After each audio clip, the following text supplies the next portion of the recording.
What's up, team? Sean from Rest to Live here, and I want to talk about what you should do if you think you're likely to get laid off, or you are already in the process of being laid off, or have been laid off. First thing I want to start off with is to say that we should not be making jokes or fooling around about this idea of layoffs. We're hearing a lot of distress around folks who work at Twitter today. There's rumors of 75% layoffs.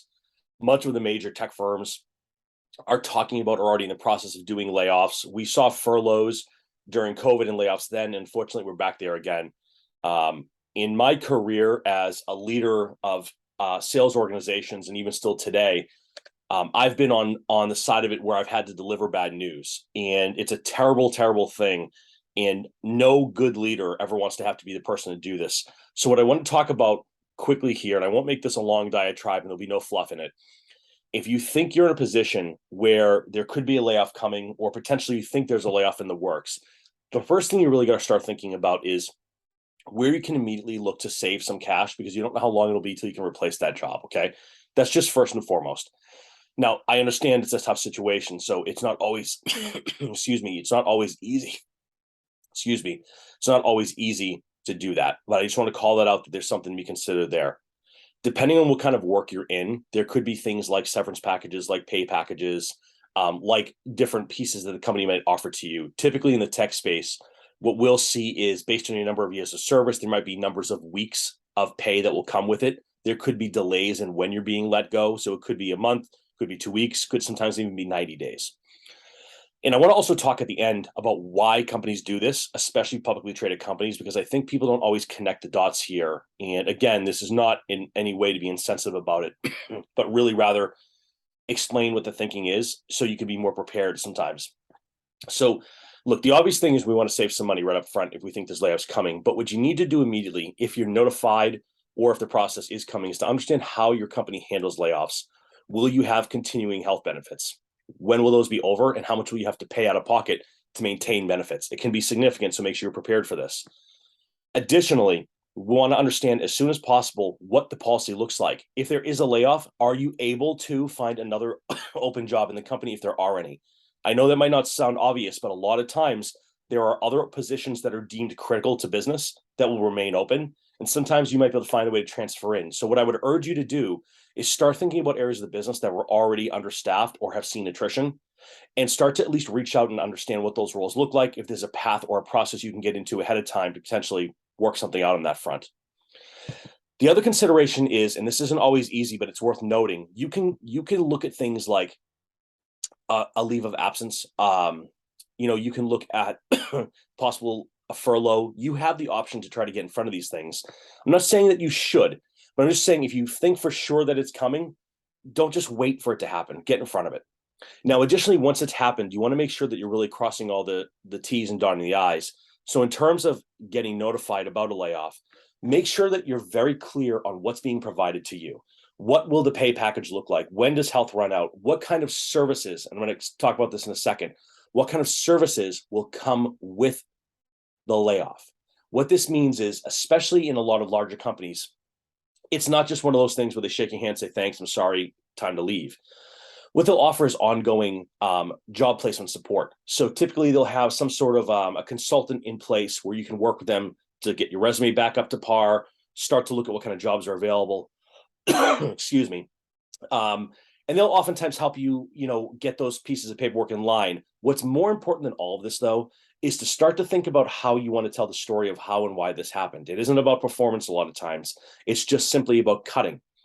So it's really important that when we tell the story, we have an amicable reason why. It was based on macroeconomic events, that the entire division was affected, etc.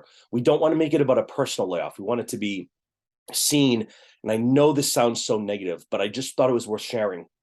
Excuse me.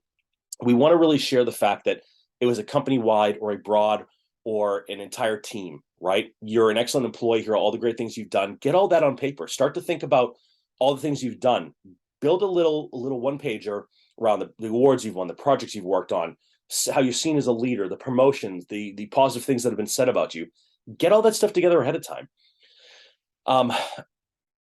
I think the bigger thing as well is they often say your network is your net worth. What far, far, far too many folks will do is they will wait to start to network and look for something new. If you think that there could be something coming, it's the right time to start planning ahead of time. So get on LinkedIn, start asking around, start telling people you're open to looking at new positions, and start that interview process.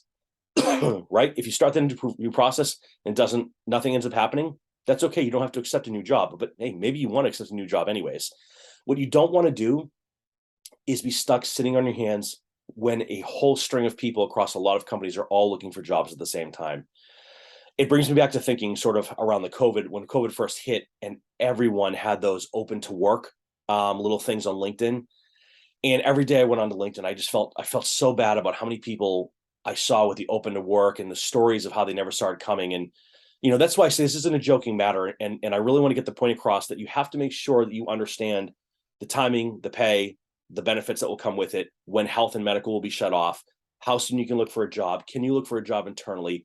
Also, make sure you have it very clear that it's part of a layoff, not that you're being let go for some negative reason. You want to have the optionality to come back when they start hiring again, if you wanted to, and you may not want to, but make sure you have all of this. The more you can get in writing, the better it is for you. Save everything you sign. If you sign something, save it. Do not put your name on a piece of paper and not get a copy of it yourself. That is a hard stop. You have got to make sure that you're getting copies of what you sign. This bull crap of I'll email it to you, all these things, it's no bueno. Because a lot of times what will happen is you'll get called in for the layoff, right? They'll tell you what happened. They'll read you a little bit of a diatribe on it. There'll be usually a package with all the paperwork of the things that are going to come with it. A good manager will help to explain and try to do their best to help you move forward. Not everyone's a good manager. But the big thing to remember is a lot of times, as soon as it happens, your work email is going to be shut down. Your access to systems could be turned off. Your cell phone might be turned off. Not all companies do this, but depending on the kind of work you're in, and the kind of work you're involved in, it might be a security issue, things like that. So just expect that might happen. There's a good chance you could even be walked out, not in some dramatic TV style walkout, but manager might walk back to your desk. Hey, grab all your stuff. I'll bring you downstairs. Maybe go for a coffee even. What I would really urge you to do though is just breathe right through the process. It's very stressful. Make sure, again, you're checking the boxes. You have your paperwork. You are clear on what's happening and why. The more you get in writing, the better it's going to be. Now, the reason why we see this happen, unfortunately, time and time again, is actually really simple. I'm going to tell you the way it's seen from an investor's perspective. And this is why it can feel very insensitive and very unkind. And I mean, the reality is that is the truth. I don't think there's any other way to spin it. The idea of why a lot of publicly traded companies, because it's typically where we see it happen the most, is the idea is that they want the layoff to look a certain way. Because if investors believe that the layoff is because the company's in trouble, the price of the stock could go down. The price could, on the other hand, start to go up if people think it's just a way to shed excess use employees, people who aren't necessarily fulfilling huge roles, just extra capital on the books. Now, when I say it like that, and I put it this way on purpose, it sounds so insensitive and terrible and just mean-spirited. So one of the things that I've been able to really do from my career is, well, two things really. I've always paid attention to the areas that I work in that are most in demand. The people have the fewest amount of skills in certain areas. That's where I skill up. That's where I really skill up and try to make sure I'm in those areas that are the highest performing. I'm doing really well. I'm constantly looking for reviews from management. I'm looking for public reviews on LinkedIn. I'm doing all these kinds of things to make sure I have every possible best foot forward to not only survive a layoff, but be able to thrive if it does happen afterwards. And what I really want to share as a positive piece at the end here is oftentimes what I have found is that there is much more opportunity in the chaos than there is in the calm. So although it can feel like your world is turning upside down and it's a terrible scenario, what I really would urge you to think about is this a place that was truly fulfilling to you in your life? Is there somewhere you can look that's better? Is it an opportunity to do some online learning, to pick up some new skill sets, and to really double down into the career that you want? So if you're in the US and you can collect unemployment benefits, absolutely go for it. You should. You have that right to. It's your benefit you've been paying into. So make sure that when you're working through that process, you're looking for where the next set of big skills are going to be needed. What I'd also add is I'm planning to do a couple of videos in and around specifically very high paying sales roles. They don't necessarily require degrees. They don't require advanced degrees. and even the skill sets can be a little bit softer than some traditional careers. I have seen many, many people jump into business development and sales after a layoff who are now absolutely thriving in their life. So take the opportunity to understand the options that are out there. And the sooner you can start down that path, the softer the landing will ultimately be. And I just would urge everyone who's in this situation to remember it really isn't a personal thing. It's personal to you for sure. I get that because it is. But in the scheme of things, I would try to absolutely understand as much as you can about how to move forward versus what you could have done differently, because the done differently isn't going to solve anything moving forward. So I just want to get this out there because I'm hearing all these things. I'm seeing a lot of stress. I have a lot of friends who are experiencing a lot of stress around this as well. And I think it's just really, really important to understand that a lot of folks have not been through this. Okay. If you've never, listen, in 01 and 08, wild amounts of layoffs on a regular and recurring basis. You never knew where and when and how you were going to be safe. We were seeing pay structures changed. We were seeing crazy things out there. There's a lot of folks who have been through this who are happy to here to help. In fact, I'm one of those folks. If you are concerned or have questions or just want to generally, ask something that maybe you think you can't get a good, honest answer from someone else, feel free to put it down below. I'll do my best to answer it as thoroughly as I can. But what I would really urge too is take the moment to think about where you want to be. And if it's the time to start thinking about that now before something happens, and if you can get in front of it. So again, my heart goes out to anyone who might be at risk.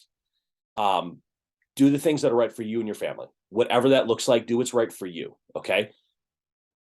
Don't worry about getting back. Don't worry about these things. Take proactive action. So team, sorry, this is a little bit darker than I wanted to be. I worry about people who are out there in stressful times with a lot of stressful events going on. And I want you to stay positive, keep yourself in a positive state, seek help from your friends and your peers, be on LinkedIn, be active, be engaging in your network.